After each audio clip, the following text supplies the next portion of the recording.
first thing to take into account when making a mold is how is it going to separate. We do this by creating a parting line. I prefer to locate the highest points with the least amount of detail, avoiding all undercuts. Always taking into account that the halves of the mold don't become interlocked and can easily separate. As best you can, insert your shims perpendicular to the surface of the model. The way the molds will fit back together is called the registration. The wider the surface of the mold wall, the more accurate the registration. For that reason, I make my shims so that I have plenty of room. Allow your shims to have about 6 or 8 inches of exposure from the surface.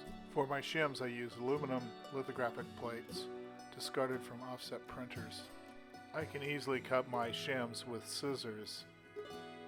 I can cut my shims to a variety of shapes and sizes to create a fluid mold wall and easily shape the registration keys.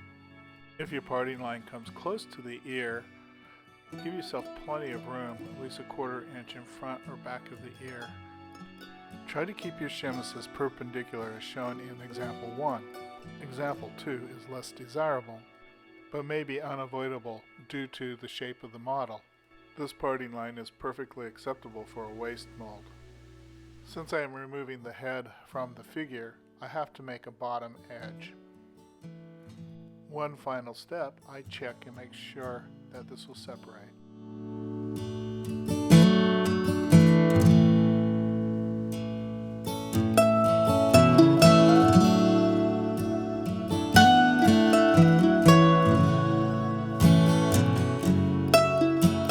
Keep your plaster separated from the wet area.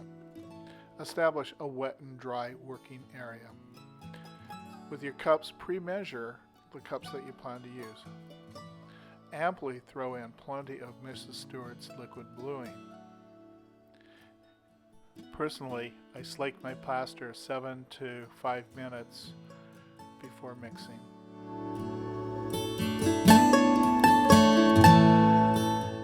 Throw in the plaster using your shoulder first, not the elbow, and then the wrist and the fingers. Expand the fingers and point your index finger and your forefinger towards where you want to hit. Throw your plaster vigorously against the model to remove air bubbles. Using a combination of throwing, air hose, and a brush, remove the bubbles from the surface. Paying attention to under the eyebrows, under the nose, in the eyes, under the chin, around the ears, and along the seam line. The thicker you make your plaster, the harder your mold will be. For the purpose of a waste mold, I keep my plaster fairly thin.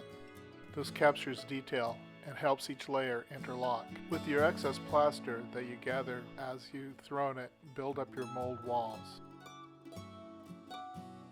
I use 1/4 inch round bar that can easily be cut with bolt cutters and can be easily shaped by hand.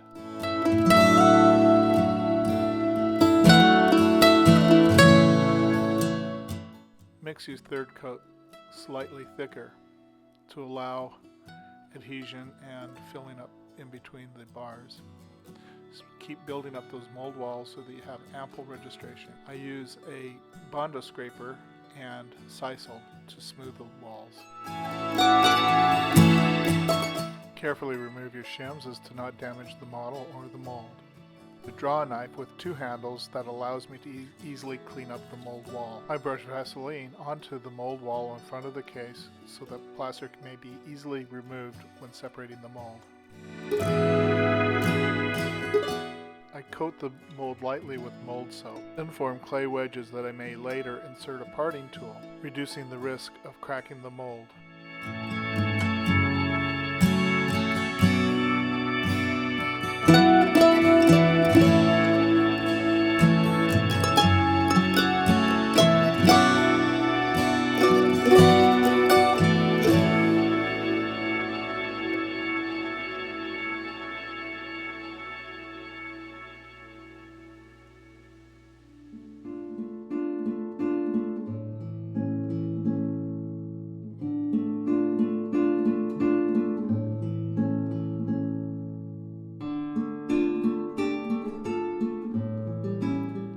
Remove the excess plaster from the case and find the clay wedges that you manufactured earlier. Insert a separate parting tool for each clay wedge. Slowly apply pressure until a hairline crack forms.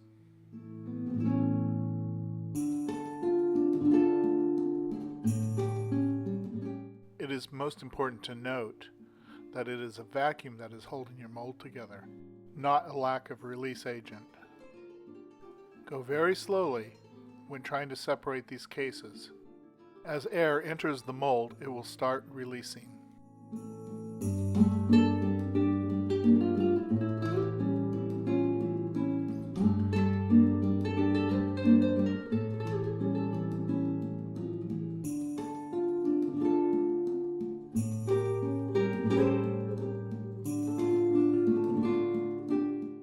Occasionally, both halves will come off easily. More often than not, one half is a little trickier than the other. You may use water to remove the clay. If you have to, use a hose, but use very light pressure. Be mindful that high water pressure can damage your mold. If you need to soak the clay, you may put it in a barrel and let it soak for overnight or a day or two.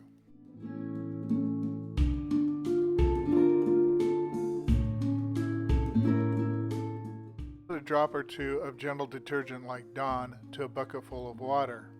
Dip a soft brush into the bucket of water and begin scrubbing gently your mold. Be careful not to erode the mold with your brush. Place your mold in such a way that they will drain thoroughly. After your molds have dried, go in very gently with a soft brush, preferably a badger hair brush, and gently brush in your mold release material. Do not over soap your mold. Go in with a very light coating. Remember, plaster does not adhere to itself. One more time, plaster does not adhere to itself. After the first coating of mold soap, go in and do a very, very light coating of mold soap. This is to ensure that the entire mold has been coated lightly. Remove excess soap bubbles with a dry brush. After your mold has dried thoroughly, assemble both halves of your mold so that they lock together securely. Visually inspect the inside and the outside of your mold to ensure that they are registered accurately. I use tie-down straps to secure my mold.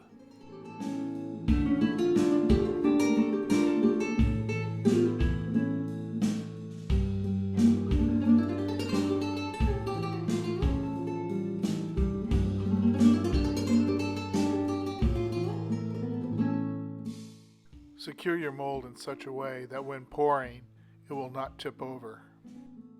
Here I use a variety of things like boards and clamps with my table. Mix your plaster a little thinner this time. I use about 1 3/4 parts plaster to 1 part water. I like to let this batch slake for about 7 minutes, reducing air in the plaster. After the plaster is poured, slosh it very carefully around and tipping it slowly towards the edge to where it will drain. Pour it into your pan. Using the excess plaster, pour it back into your mold, slosh again, tipping it slowly once again, and back into the pan. I do this so I have about 3 coats before I add reinforcement. First of all, I'd like to point out that this is called sisal, not sisal. I have found 2 different grades of sisal. This is a more refined and bleached sisal sold by Reynolds Material, which I find completely useless for my applications. For my purposes, I choose the bales of sisal that I get from Douglas and Sturgis out of San Francisco. All the strands of sisal are easily coated by the plaster. Make your plaster quite thin at this point to allow extra working time with the sisal. You'll repeatedly dip new sisal into the plaster and keep reapplying it. Form the sisal in your hands as best as possible, then dip it in the plaster and then apply it to the inside of the mold. Sisal is superior to burlap for the inside of the mold since there are many different types of shapes. Burlap will cause air bubbles with a certainty since it's almost impossible to get the entire area of burlap flat against the multiple shapes. Keep laying down small shapes of sisal. I like to work it with my fingers back and forth until you assuredly have no more air bubbles. Just keep working it and get those air bubbles out, work it against the surface nice and tight. Continually work the plaster from the bottom to the top with your fingertips, drawing the moisture of the plaster out of the sisal onto the surface. Use a torch and burn off the excess sisal.